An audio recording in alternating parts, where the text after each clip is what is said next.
Assalamualaikum warahmatullahi wabarakatuh. Selamat datang kawan-kawan semuanya di channel Ngobrol Horor atau channel Ngobor. Masih bersama kami berdua di sini, ada Biru, ada Bro Ayung di sana yang lagi jeruput kopi, yang mau berbagi kisahnya kawan-kawan semuanya. Tapi sebelum kita menuju ke Bro Ayung, seperti biasa kami mau mengucapkan banyak-banyak terima kasih untuk kawan-kawan semuanya yang udah kasih support, udah kasih dukungan dalam bentuk apapun, termasuk kawan-kawan yang udah kasih super thanks ke Ngobrol Horor. Terima kasih banyak semuanya. Baik.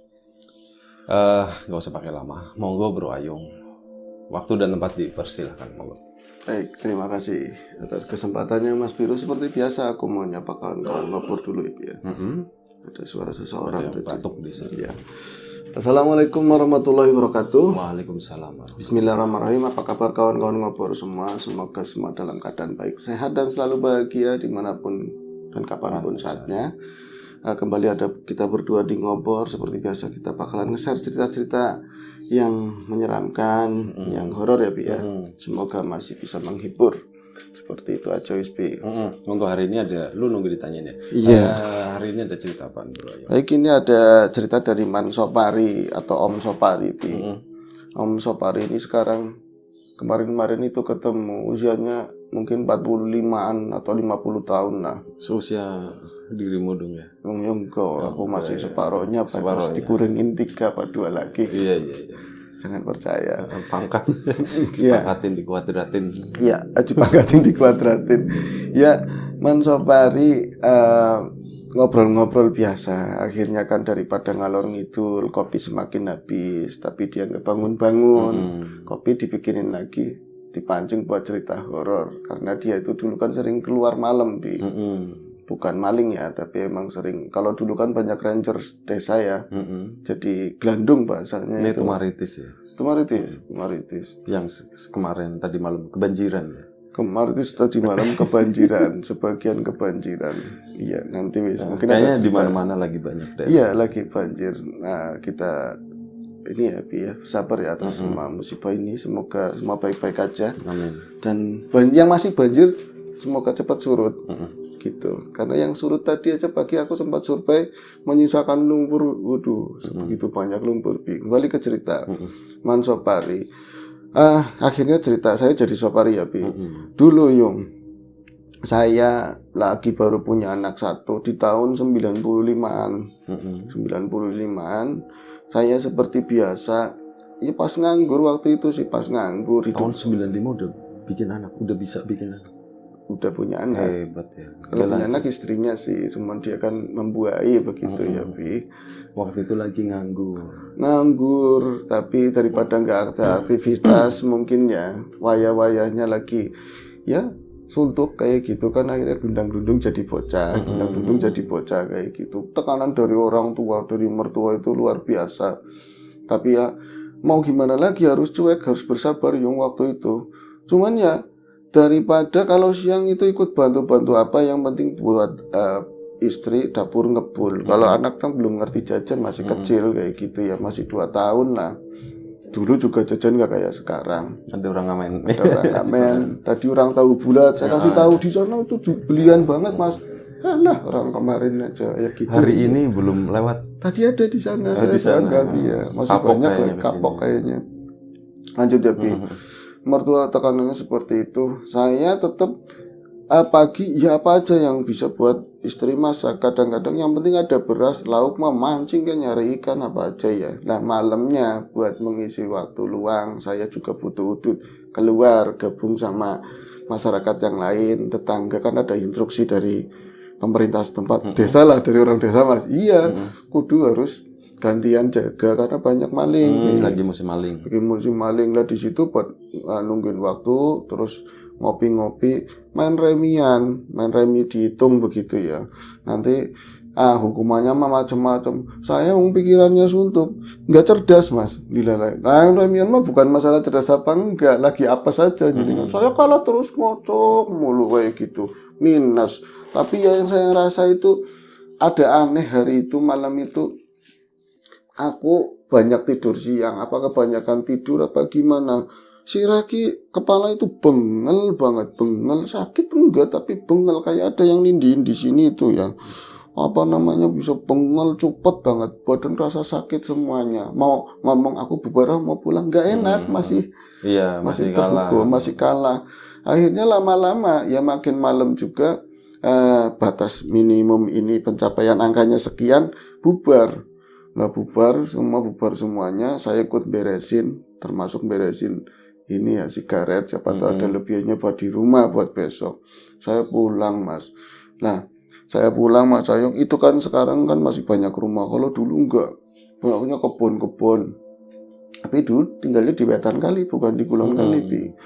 Saya itu pulang lewatnya daripada muter lewat jalan desa, terus nanti ada gang begitu kan kelamaan. Saya teratas lewatnya kebun, ada setapak, dan saat itu bukan musim hujan, mungkin udah geser ke sini ya.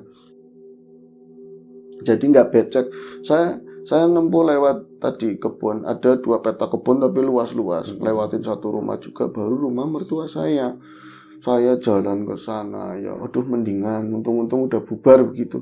Tapi kok makin bengel, terus aneh lagi, merinding. Kenapa? Aku nggak pernah ngeliat begituan. Aku juga bukan penakut karena nggak pernah ngeliat yang barang-barang yang gaib seperti itu, lebih penampakan. Tapi malam itu udah merekiting, merinding. Jam berapa Om waktu itu? Jam 12-an lebih lah pokoknya. Pokoknya jam 12 bubar kayak gitu. Yang nerus, tapi yang orang-orang situ asli yang biasa di dekat tempat sama Pak Lurah. Saya keluar sana jalan kaki, kayak mana sih ganduli, bener-bener berat. Tapi aku makin takut. Rumah lama banget sih, perasaan gak nyampe-nyampe. Nah jalan setapak itu kan gak lurus begini, kadang rada melingkar begini ya.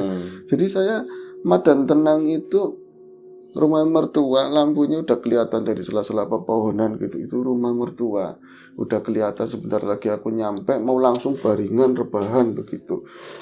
Tapi tambah merinding. Saya itu kayak ada yang liatin, tapi siapa? Masa iya orang kayak saya nggak pernah urusan sama yang klinik-klinik, diikutin sama makhluk gaib gitu ya. Nyampe samping rumah itu ada kebun pisang, berapa dapur. Saya sempat ngencing di situ. Biar masuk tuh langsung plak tidur kayak gitu. Kunci saya yang megang Mas. Nah terus gimana Om? Di situ ngencing, tapi saya makin merinding. Akhirnya saya iseng-iseng ke kebun, saya sweeping semua sama mata ini sedapatnya. Ya nggak ada apa-apa, tapi merindingnya tambah jadi. Walah buru-buru, saya udah selesai resleting, saya kunci begitu ya, langsung naik ke teras. Lah orang lagi panik takut tapi nggak tahu masalahnya apa. Nyari kunci itu susah banget nah ngendi di mana gitu, padahal di saku kecil yang ini kan ada ya. Iya di celana jin itu kan saku kecil di situ, tapi gerayangan perasaan nggak ada. Giliran udah ketemu, saya masukin ke lubang kunci itu di pintu ya, kotak-kotak susah masuk. Pas sudah masuk klek, kisi siapa di belakangnya itu siapa? Dia merasa ada seseorang, ada sesuatu. Dan dia nggak pernah ngelihat itu jalannya kapan. Ada yang berdiri bener-bener kayak di turunan seluruhkan itu depan pintu persis, di belakangnya dia lah ada seseorang, kayak ada orang ya di belakang saya, siapa? Tapi mau nengok saya nggak berani. Padahal dia penasaran, tapi makin merinding. Ada pintu saya buka lah, mau nutup pintu itu. Tetap aja saya nggak mau ngelihat ke depan, tapi penasaran. Saya ngelihat itu ada orang berdiri, siapa? Saya ngelihat bagian bawahnya, makhluk. Saya bilang sih makhluk karena kesananya akhirnya saya tahu mungkin itu bukan orang gitu ya. Oh dia posisinya udah masuk waktu itu, udah di dalam, tinggal nutup begini aja tapi ngeliatnya bawahnya, ngeliatnya ke bawah. Itu sih siapa? Ada sepasang kaki, pakai celana bahan, nggak pakai alas kaki. Saya nggak tahu itu nyentuh tanah apa enggak. Orang takut begitu ya, orang takut. Saya ke atas liatin, ke atas. Ternyata orangnya itu agak gede tinggi lah, agak gemuk. Orang pakai kaos saja rada berudal dan membuncit gitu. Kaosnya belang, ada belang merah sama putih, lerek-lerek lah kayak gitu. Terus ke atas lagi, nah saya nggak bisa ngeliat mukanya karena dia juga nunduk. Ini rambutnya ya kayak rambut pendek lah, nggak terlalu pendek banget. Cuman yang saya perhatikan, ini orang siapa? Karena wujudnya orang ya, setan kan yang begitu-begitu katanya. Wujudnya orang, ini orang siapa? Betul tahu-tahu ada di situ jam 12-an lebih, 12:30. Saya kalau orang situ atau orang sekeliling desa itu saya pasti kenal. Itu dari bentuk tubuhnya, pakaiannya yang seperti itu, saya nggak kenal sama sekali itu siapa. Dan yang paling aneh Mas Ayung, bisa-bisa nih orang itu tuh basah kuyup, Bi. Padahal nggak hujan. Nggak hujan, dan sekeliling rumah saya itu nggak ada kali atau misalnya belumbangan lah, yang tanah yang ada airnya itu nggak ada sama sekali. Ada kali, ada berapa kebun lagi baru kali. Itu loh. Orang itu siapa? Bener-bener kayak kecemplung sumur terus bangun, air pada jatuh begitu. Berarti klebes kabeh Mas, klebes yung klebes semua, teles semuanya basah begitu dan masih netes. Orang itu siapa? Akhirnya saya beraniin karena emang kelihatan seperti itu. Wah jenengan sinten sih? Jenengan itu siapa? Kayak gitu kok jam segini tahu-tahu depan rumah saya. Itu nggak ada suaranya, nggak apa, cuma diem nunduk aja.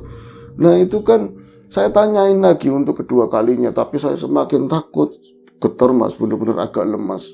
Jangan-jangan bukan orang, tapi bisa maling juga itu. Bisa juga maling jatuh ke sumur, apa jatuh ke kali.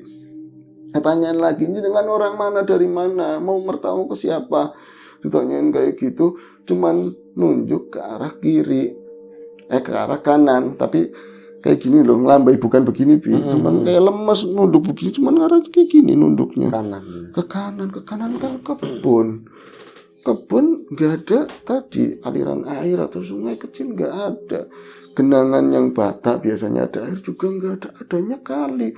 Aduh, saya baru kali. Kalau cerita orang-orang dulu bisa jadi hantu kali itu biasanya cenderung yang namanya itu bruncul Bi, itu kalau kadang-kadang sering nyipat jadi manusia kayak gitu. Tapi yang gak basa-basa juga. Mas, Om, wah jenengan siapa? Beruncul dia ya, digituin. Beruncul apa ya, digituin. Saya langsung lemas semuanya Mas. Pas itu jangan-jangan bukan manusia. Langsung saya tutup pintu sekuat-kuatnya, brek. Nah itu kan kaca, ada ordeng putih tetap kelihatan. Saya pas nutup pintu, saya ngeliat si manusia tersebut atau makhluk tersebut lah ya, dia tuh balik badan ke arah kanan, ya kayak ke arah yang tadi dia ditunjuk itu. Ya. Ngelangkah satu kali bisa pias, langkah hilang Bi, sekali doang kayak bener-bener halus, kayak ngabut, kayak gitu nggak ada. Loh, saya langsung lari ke arah dalam. Tapi saya nggak berisik, takut mertua. Ini ya kan, mertua itu tinggalnya di belakang, ada rumah disekat di belakang lah kayak gitu. Kalau misalnya kamar mandi bareng, saya langsung ke kamar di belakang istri. Anak itu dekatnya tembok, saya belakang istri, langsung di belakangnya gigirnya sini, belakangnya langsung begitu. Tangan saya mau meluk begitu. Pak, kayak gituin. Pak, jam segini mau nanti aja pagi. Kirain saya mau minta Bi. Bu, bukannya kayak gitu. Kamu rese aja, sono, jangan kesini-sini. Kalau misalnya jam segini aku nggak mau, katanya gitu. Bu, bukan kayak gitu.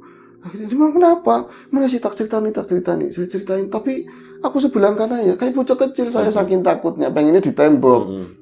Loh, sampean kenapa sih? Sampean kenapa? Saya melihat setan tadi di depan rumah, diceritain semuanya. Setan teles, setan basah semua itu. Istri jadi ikutan takut, saya lupa.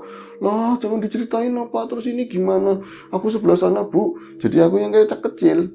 Jadi malam itu ada lucunya bocah yang tak umpanin di pinggir, di pinggir ini dipan.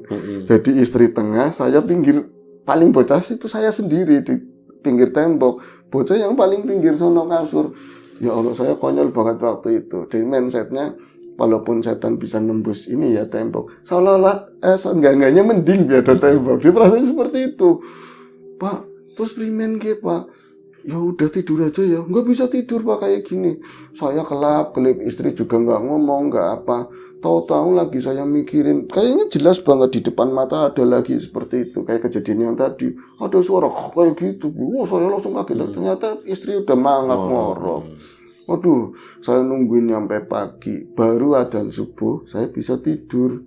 Kayaknya baru sebentar, tahu-tahu istri bangunin, Pak, tundang wong tua. Dipanggil mertua, Re, nganggur turunnya nganti awan, udah nganggur tidurnya nyampe siang. Kayak gitu terus mau jadi orang gimana katanya begitu. Pegawaian yang mungkur gawe bocah tok digituin, kerjanya cuma bikin anak. Padahal kan saya juga mikirin, tapi kan udah tahu kelakuan mertua seperti itu ya. Saya langsung keluar, masih pakai sarung, kaosan tok mas. Nah, saya keluar, istri jangan ditanggepin kalau bapak ngomong apa-apa. Iya tahu-tahu, cekel, disuruh megang ini bigobang sama gergaji. Loh pak, kenapa? Mau ngapain? Nah kata mertua yang perempuan, Pak, orang mah disuruh cuci muka dulu itu medang. Alah tuman katanya begitu. Pak, kita mau kemana sih? Negor pring katanya. Mau suruh nebang bambu. Nebang bambu. Pak, nebang bambu. Iya nanti saya mau ganti dulu. Wis mana cepetan ganti pakai celana kan. Celana pendek saya ganti. Pas saya keluar, Pak, bambu nanti buat apa? Buat ganti kandang ayam di belakang. Kok aku payudut. Nanti kasih rokok, bener-bener nggak ada harga dirinya waktu saya lah. Nah terus akhirnya saya ngomong, Pak, di belakang kan ada dapuran bambu, mau negor di belakang, mau ngambil yang di belakang, bukan di pinggir kali katanya begitu, Nah itu kan pinggiran kali bebas. Iya, bukan punya siapa-siapa. Bukan punya siapa-siapa. Kalau yang di belakang katanya mau dibeli, orang mau bikin rumah. Saya nurut. Nah jalan itu sebentar mas, malamnya lagi saya itu mimpi itu mau subuh itu saya sempat mimpi sama makhluk yang tadi kau bilang-bilang itu lebih. Dia kan waktu balik badan terus nunjuk ke arah kebun itu seolah-olah saya itu ngikutin belakangnya itu lagi saya mimpi. Nah, saya ngikutin belakangnya orang tersebut jalan seperti biasa, tapi si air kayak nggak ada habis-habisnya, jatuh terus ngeracas terus kayak gitu ya, sampai dia itu ngelewatin kebun. Aku ngomong gini, Man, Wak, sampai mau kemana? Dia diem aja, tapi gini, kayak ikut sini, ikut. Sampai di pinggiran kali. Jebur nih, saya bilang gitu. Enggak mas, dia balik badan. Ternyata, ya Allah, mukanya itu kayak muka orang melar gimana sih, Bi? Jadi, orangnya rada hitam, cuman kebiru-biruan, udah mendek-dek begini loh. Matanya aja agak belok begitu. Serem banget, bener-bener serem banget mas, kayak bengkak orang bengkak begitu. Tahu-tahu di bantaran kali saya ngomong, Pak, aja ning kono, jangan di situ nanti jatuh. Kayak malah menjatuhkan diri, belum kayak gitu. Saya langsung bangun. Nah itu dibangunin sama istri karena dipanggil mertua. Lah ketika saya mau ke kebun tadi ya, ke pinggir kali ngikutin mertua, perasaan jalannya saya itu persis kayak lagi saya mimpi. Mertua di depan. Dejavu gitu ya. Iya dejavu. Ini aku kayak pernah ngalamin kayak gini. Ya Allah, saya mimpi begini, mertua di depan. Nah kadang-kadang karena mungkin takut apa keinget mimpi yang semalam, terus malam juga saya ngeliat makhluk begitu ya. Mertua itu kadang-kadang mertua dia kayak gitu. Sampai saya dibilangin, mertua lagi-lagi nengok ke belakang. Kon lanang apa bukan sih? Kamu lanang apa bukan? Bisanya cuma bikin anak. Alon temen, lakunya itu lambat banget. Enggak pak, belum sarapan. Bodoh kon dipikiri kayak gitu. Salah terus, salah mulu. Akhirnya sampai di pinggir kali.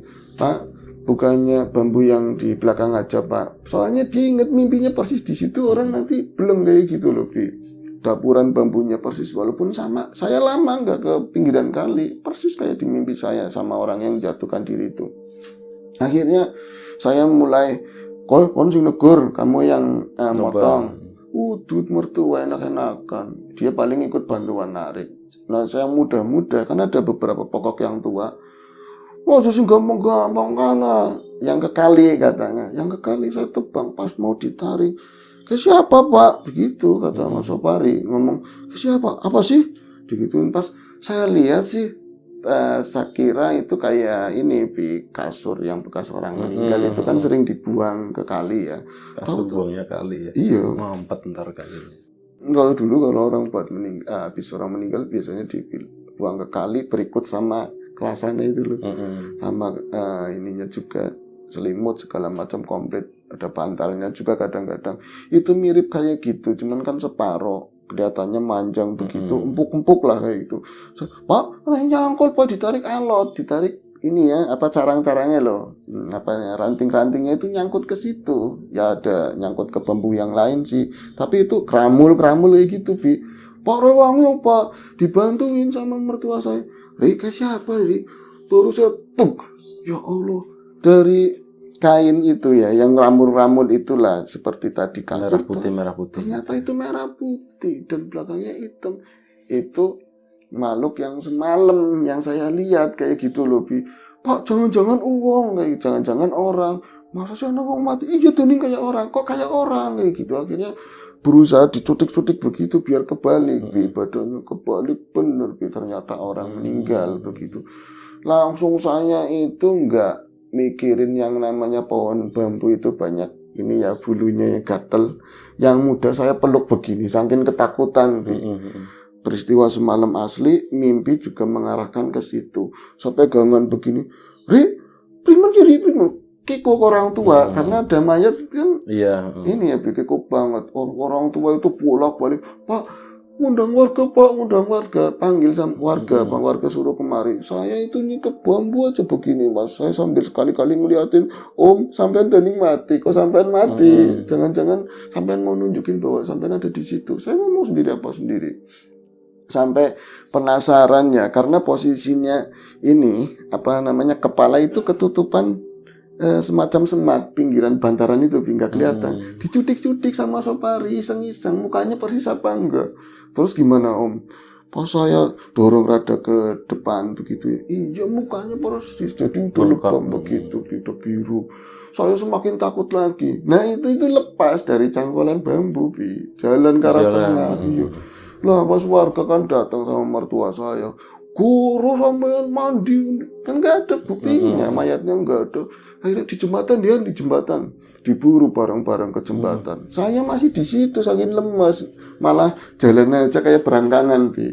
Untung-untung ada rokok di situ punya mertua. Saya rokok dulu tenang-tenangin, pas sampai jembatan udah rame orang. Dan itu kejadian asli, bener-bener itu di. Aku aja nonton. Tapi tahun berapa? Tahun 95-an atau lebih. Oh iya 95 ya. Jadi di jembatan waktu itu volume air lagi lumayan gede, tapi bukan banjir ya, Bi ya. Cuman di jembatan ada palangan tengah, terus banyak sampah-sampah bambu apa aja. Itu nyangkut di situ, Bi. Akhirnya polisi banyak juga datang, warga dari beberapa kampung nggak berani ada yang megang lah, sampai polisi datang. Kemudian diangkat ke atas, semakin jelas. Konwuru ya waktu gue, ya tapi kan nggak ada cerita begitunya saya bilang, saya cuman ada orang meninggal nggak tahu junjungannya itu siapa, orang mana, yang saya tahu di sininya bolong, emang bolong Bi di sini ya, kayak konon kata orang dulu kalau misalnya ke kali dilurut gitu atau apa sama hantu sama sininya bolong ya gitu, tapi nggak tahu orang mana itu. Loh itu persis ceritanya kayak gitu. Saya yang pertama lihat katanya begitu. Oh, pantesan. Padahal sampean gak ada. Saya udah lemes loh katanya begitu. Tapi ngeliatin di balik jembatan lah dari seberang dia cuma ngeliatin, cuman mastiin sekali pas dia ke sana ke kerumunan kan ditutupin daun Bi mukanya. Lah persis katanya yang semalam. Kayak seolah-olah nunjukin tapi pesannya kayak gitu doang Bi. Udah cuma nunjukin aku di sana. Aku di sana kayak gitu. Tapi ya akhirnya ditemukan. Nah dulu kan nggak kayak sekarang ya, itu siapa orang mana nggak tahu. Termasuk aku juga nggak tahu. Itu udah urusan pihak yang berwenang ya waktu itu. Nggak tahu informasi selanjutnya. Informasi selanjutnya seperti apa? Atau korban pembunuhan? Apa kepleset? Nggak paham. Buram gitu aja sih. Ada berapa kali di itu Martis pernah terjadi kayak gitu. Itu kali yang gede itu? Iya yang gede. Pernah kadang juga ada bayi juga. Oke. Ya. Baik. Terima kasih Bro Ayung atas ceritanya tahun 95 ya. Sekitar segitulah ya. Pernah ditemukan itu, tapi ya nggak tahu cerita detailnya seperti apa. Ya. Ini menceritakan dari salah satu sudut pandang seseorang yang konon mendapat firasat seperti itu didatangi dan memang paginya itu melihat. Baik, terima kasih Bro Ayung. Terima kasih Man Sopari yang udah berbagi kisahnya. Kawan-kawan di rumah juga terima kasih banyak. Mohon maaf misalnya ada sesuatu yang gak berkenan di mata, di hati, telinga kawan-kawan semuanya mohon dimaafkan. Doa terbaik dari kami untuk kawan-kawan semuanya tentunya. Sampai jumpa di episode selanjutnya. Ngobrol horor, jaga kesehatan kawan-kawan. Assalamualaikum warahmatullahi wabarakatuh.